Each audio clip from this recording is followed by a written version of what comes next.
AITA for telling my sisters to take care of their own kids. As a child, my sisters hated me because I was a boy, and now they want me to babysit their kids. I'm the youngest of 3 kids, and growing up, my 2 older sisters, Sarah, 28F, and Leah, 26F, made it absolutely clear that I was the odd one out. Now, I know sibling dynamics can be weird, but ours was straight up dysfunctional. Sarah and Leah were basically inseparable from the moment I can remember, like the stereotypical TV sisters who have inside jokes, finish each other's sentences, and form this unbreakable bond. You'd think that would be a cute thing, right? 2 sisters always close. Well, it wasn't so cute when you add in their pure hatred for me, because I wasn't a sister. You see, I'm a guy, and that alone seemed to offend them. From the time I was old enough to play with them, they made it abundantly clear that I was unwanted. They'd say things like, "We wanted another sister, not a brother," or "boys are gross." And not like the kind of teasing you'd expect between siblings. This was real venom. They'd exclude me from everything. It was a no boy allowed rule, and I was the only boy in the house besides our dad. So guess who got left out every single time? For years this went on. I tried to join in on their games or ask if I could play with them, and I get shot down with comments like, "Ew, go away," or "Why don't you go play with the gross boy toys?" It's not like I was some hyperactive, annoying little brother either. I was just a regular kid who wanted to hang out with his sisters. But they had this weird, almost cultish obsession with their girl-only world, and I was a threat to that. And it hurt. I mean, I was a kid too, and it felt like I was being rejected by my own family for something I couldn't control, being born a boy. It wasn't just that they didn't want to play with me. It was deeper than that. They seemed genuinely repulsed by my existence. They'd make comments about how gross boys were, and they directed it all at me. Boys are dirty. Boys are stupid. Boys ruin everything. It was constant. My parents noticed, and every now and then they'd step in and punish them for being cruel to me, but it didn't really stop the behavior. It was like they just learned to be more careful about when they'd say it.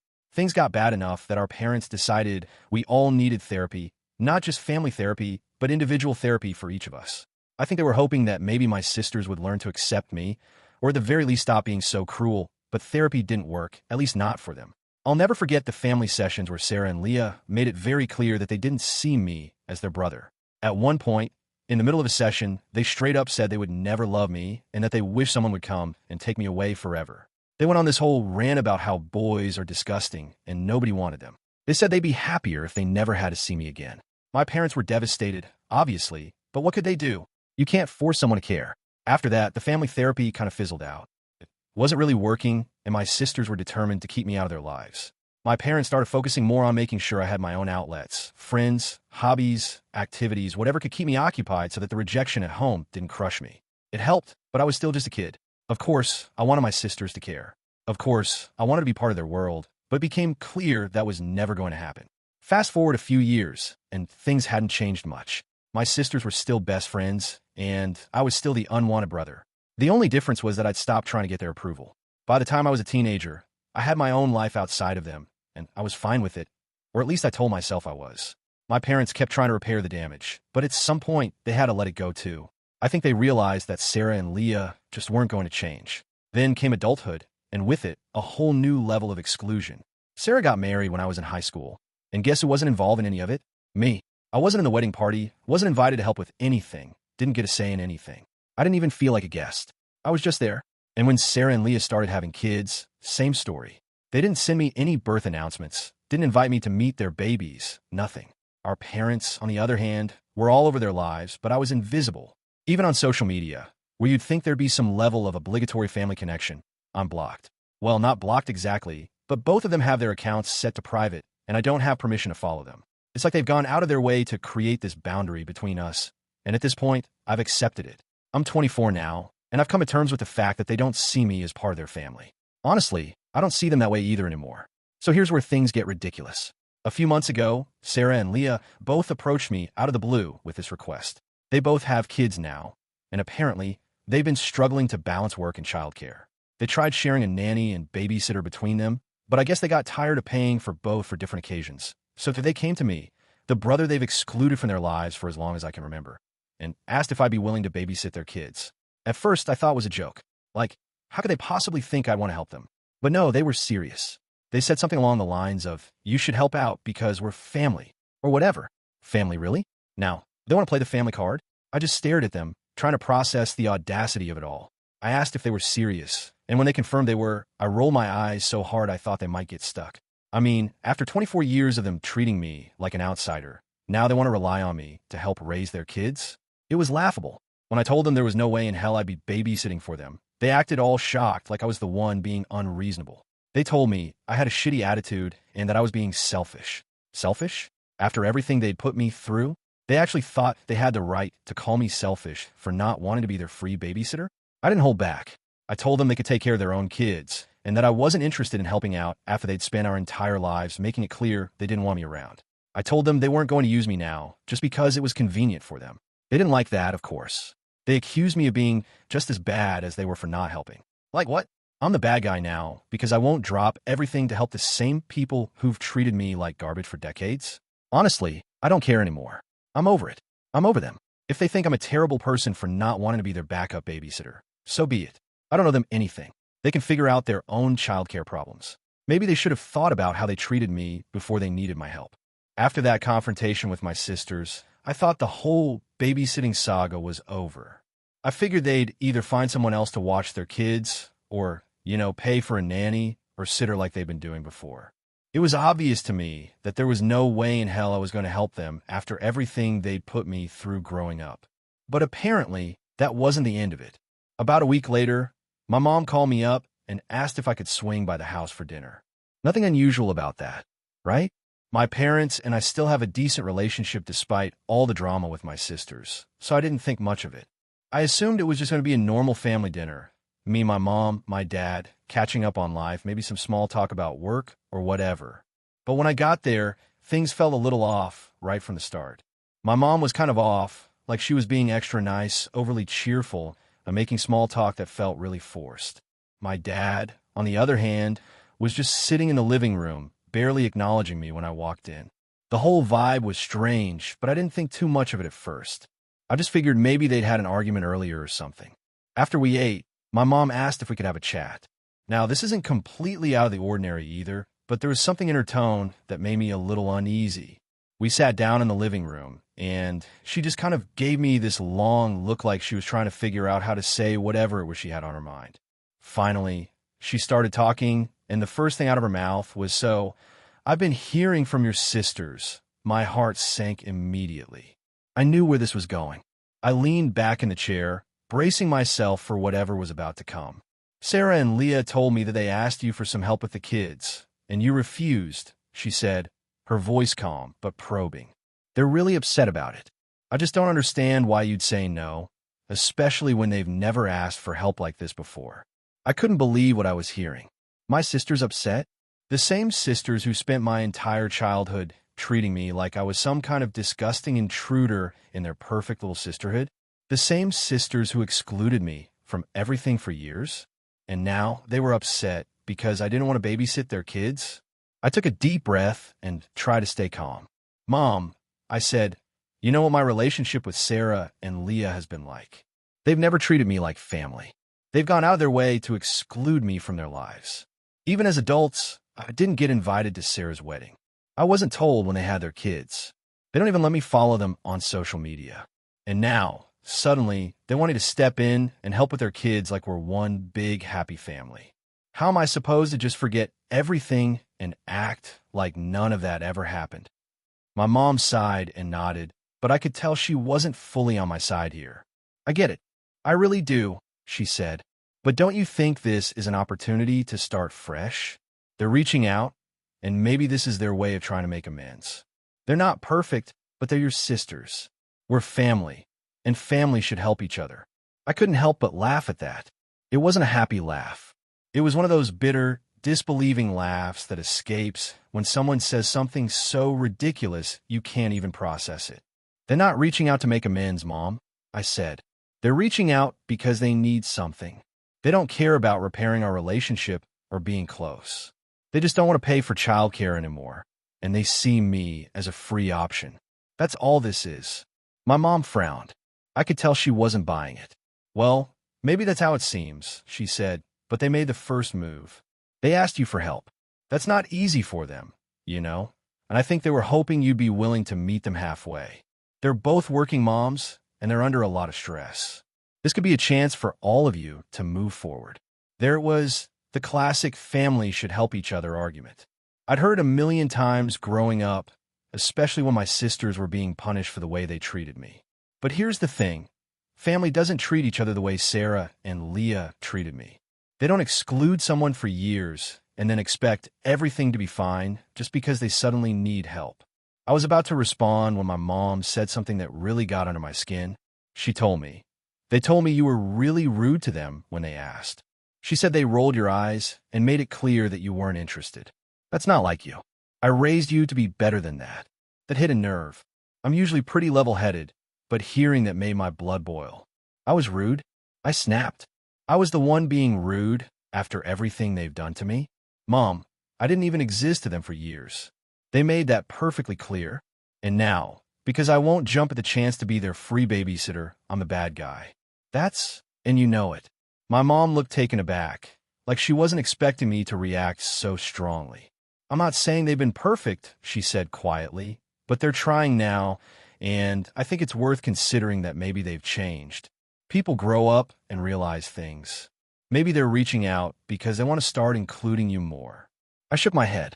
If they wanted to start including me, they would have done it before they needed me for something, I said.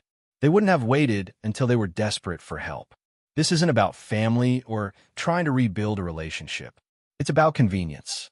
They're only asking me because they don't want to pay a sitter anymore. My mom sighed again, this time more heavily. They're still your sisters, she said softly. We're all family at the end of the day. That's what matters most. I just don't want to see this opportunity go to waste. They came to me after you said no, and they're really hurt by it. They feel like you're holding a grudge over something that happened when you were kids. That was the breaking point for me. I stood up from the couch, feeling my frustration reach its peak. Mom, this isn't just about something that happened when we were kids. This has been going on our whole lives. They've never treated me like family, and I'm not going to pretend that everything's fine now just because they suddenly need something from me. I'm done. My mom didn't say anything for a moment, just sat there looking at me with this mix of disappointment and sadness. I could tell she was torn between understanding my side and wanting to smooth things over with my sisters, but I wasn't going to budge on this. I'd spent too many years being the outcast, and I wasn't about to let them guilt-trip me into helping out. After that tense conversation with my mom, I figured things would blow over. I knew my sisters weren't the type to suddenly care about making amends. Their only concern was finding someone who would watch their kids for free, and once they realized I wasn't going to budge, they'd probably move on. At least, that's what I thought. A few days passed, and I didn't hear anything from them directly. No texts, no calls, nothing. I wasn't too surprised. Sarah and Leah had always been pretty cutthroat when it came to their opinions about me, so I didn't expect them to chase me down after I refused to help. If anything, I was relieved to be free of their demands. But then something really weird happened. One night, I was scrolling through Instagram, mindlessly liking posts and responding to a few DMs from friends when I got notification. I glanced at it and did a double take. Sarah had just followed me. My mind short-circuited for a second. Sarah, my sister, the same sister who had made it crystal clear for years that she wanted nothing to do with me. I clicked on her profile to make sure I wasn't hallucinating, and there it was, her account suddenly public. No more private settings, no more lockdown profile. I could see her posts, her stories, everything. Even more shocking, she had posted a family photo just a few hours earlier, one that included both her kids and Liv's kids at some kind of family gathering. I hadn't been invited, of course, but the fact that she was letting me see this was odd to say the least. Just as I was processing that, another notification popped up. Leah has followed you now. I was really confused. What was going on? These were the same women who had blocked me from their lives for as long as I could remember, and now suddenly they were following me on social media, like we were all one big happy family. My gut reaction was to assume it was some kind of mistake. Maybe they'd accidentally hit the public button on their profiles, or maybe they didn't realize I could see their stuff now. But before I could even make sense of it, I got another notification. This time, a DM from Sarah. Sarah, hey, now that you can follow us and see our lives, I think it's time we move past all the old stuff. We're family after all, and it would mean a lot if you could help us out with the kids. You don't even know your nieces and nephews, and this could be a great way to bond. I just stared at the message in disbelief. The audacity was unreal. They'd gone from excluding me for years, making me feel like an outsider in my own family, and now that they needed something, they were acting like flipping a switch and following me on Instagram would magically fix everything. I could almost hear her smug tone through the message, as if she expected me to fall to my knees in gratitude because finally, after all these years, they had allowed me into their lives. And then, as if to double down on the absurdity, I got another DM, this time from Leah. Leah, hey bro, I'm sure you saw that we made our accounts public. I'm glad you can finally see what's been going on in our lives. Look, I know things haven't always been great between us, but I think it's time we start acting like family. Sarah and I could really use your help with the kids. You're their uncle, after all, and family helps family. Plus, now that you can follow us, it's clear we want you involved. I couldn't believe what I was reading. Now that I can follow them, it's clear they want me involved. Like seriously? They thought making their accounts public and following me on Instagram was some grand gesture that made up for decades of exclusion and cruelty. It was laughable. I sat there for a few minutes, just staring at my phone, trying to wrap my head around the sheer entitlement of it all. My sisters, who had spent our entire lives pushing me away, now expected me to be their babysitter because they'd hit the follow button on social media. That was their big peace offering, a virtual pat on the back and a front row seat to their carefully curated Instagram lives. I debated how to respond. Part of me wanted to unleash all the pin-up anger and frustration I'd been holding onto for years. I wanted to tell them exactly what I thought of their sudden change of heart and how hollow it felt. But another part of me knew that engaging with them would just give them more fuel. They didn't deserve my anger or my time. Instead, I decided to leave them on read. I wasn't going to give them the satisfaction of a response. They had made their choice all those years ago, and now they had to live with it. Making their accounts public and following me didn't erase everything that had happened. It didn't change the fact that they had excluded me from their lives, their milestones, and their families. Over the next few days, I noticed they started posting more stories and tagging each other in family posts as if to rub it in that they were still close, while trying to paint this picture of a perfect sisterhood. Sarah posted a video of her kids playing with Liv's kids in the park, and the caption read something like, "So lucky to have a sister like you, Liv. Our kids are going to grow up as close as we did." It was so fake, and I could see right through it. They weren't trying to include me. They were trying to manipulate me. They thought that by opening up a small window into their lives, I'd suddenly feel guilty for not being involved. They wanted me to feel like the bad guy for standing my ground and refusing to be their backup babysitter. A few days later, I got another DM from Sarah. This one was less friendly. "Sarah, I don't get why you're being so difficult about this. We're family, and family is supposed to help each other out. You're their uncle. Don't you want to be a part of their lives? It's not like we're asking for much. Just a little help with babysitting now and then. You're honestly being really selfish." That was it. That was the final straw. I couldn't stay silent any longer. I typed out a response, my fingers moving faster than my brain. "Me, you've got to be kidding me. You spent years making it clear that I wasn't part of your lives. Years. I wasn't invited to your weddings. I wasn't told when you had kids. I wasn't even allowed to follow you on social media until just now, when you suddenly needed something from me. And now, because you hit the follow button, I'm supposed to drop everything and be your free babysitter? Give me a break. You don't care about me. You just care about what I can do for you, and I'm not interested." I hit send before I could second-guess myself. It felt good to finally say it, to get all that off my chest. I knew it wouldn't change anything. Sarah and Leah would probably double down and continue to act like the victims in all of this, but at least I had stood my ground. A few minutes later, Leah chimed in with her own response. "Leah, wow, so this is how you really feel. Fine. Don't expect us to come crawling back to you when you need something. You're going to regret this." I laughed out loud at that, as if I'd ever go to them for help.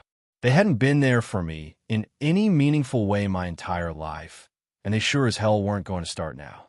In the end, I blocked them both. I didn't need their drama, their guilt trips, or their fake attempts at reconciliation. I was done. I had my own life to live, and I wasn't going to waste any more time trying to make sense of their twisted version of family. If they wanted to be part of my life, they should have tried a lot harder a lot sooner. So, Am I wrong for refusing to babysit for them after everything? Because honestly, I don't think so.